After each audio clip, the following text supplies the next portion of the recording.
Sizinle konuşmam gereken bir konu var. Müsait misiniz? Konu? Leyla Hoca.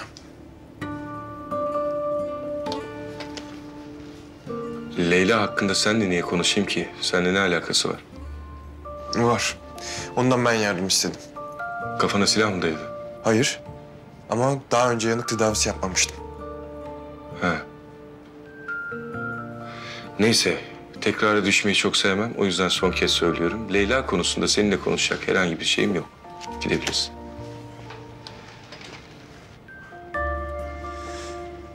Peki hocam ne yapsaydım bana bir söyler misiniz? Bir acil vakası gelmiş ve ben ne yapacağımı bilmiyorum. Bıraksaydım ölse miydi adam? Orada acil uzmanlığı olan tek kişi Leyla Hoca'ydı. O da öyle kenarda oturup beklese miydi yani? Ben doktor olarak yapmam gerekeni yapmalıydım, yapmalıydık ve yaptık da. Olay bundan ibaret. Saçmalık. Ne? Acil vakaya Leyla'yı ortak ederek bir kahramanlık yaptığını düşünüyorsun değil mi? Ben sadece görevimi yaptığımı düşünüyorum. Sen bir korkaksın. Korkam, öyle mi? Neden korkakmışım? Bir söylesene bana. Sen tabii şimdi sınıfın en iyisi olmak için çok çalıştın, didindin. Gümüşok Hastanesi gibi bir hastaneyi arkana aldın ama o hastanenin şaşasına kapıldın.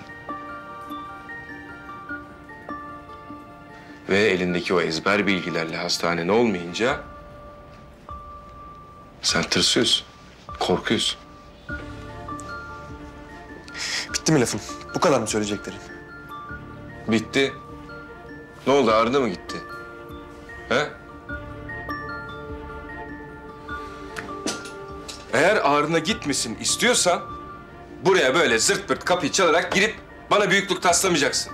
Her şeyin en iyisini biliyormuş gibi büyük doktorculuk oynamayacaksın benimle. Anladın mı?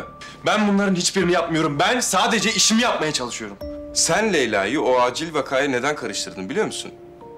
O anlattığın yüce sebepler için falan değil. Kendin için karıştırdın. O acil vakayı tedavi ederken küçük duruma düşmemek için karıştırdın. Salak durumuna düşmemek için karıştırdın personelin içinde. Sen nasıl bir insansın ya? Ben gerçekleri insanların suratına pat diye söyleyen bir insanım. Daha devam edeyim mi? Bitmedi çünkü söyleyeceklerim. Et. Dök içinde köfkeyi çünkü sen böyle ayakta duruyorsun. Peki, şimdi de gelmişsin buraya. Leyla'nın hakkını koruyorum ayağına, kahramanlık yapıyorsun bana. Arkadaşım, herkesi kendin gibi saf sanma. Bu kadar, bitti. Başka bir kahramanlık konuşman yoksa, pelerin falan filan çıkabilirsin.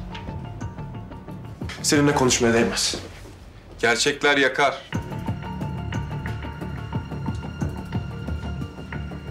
Ömer Efendi.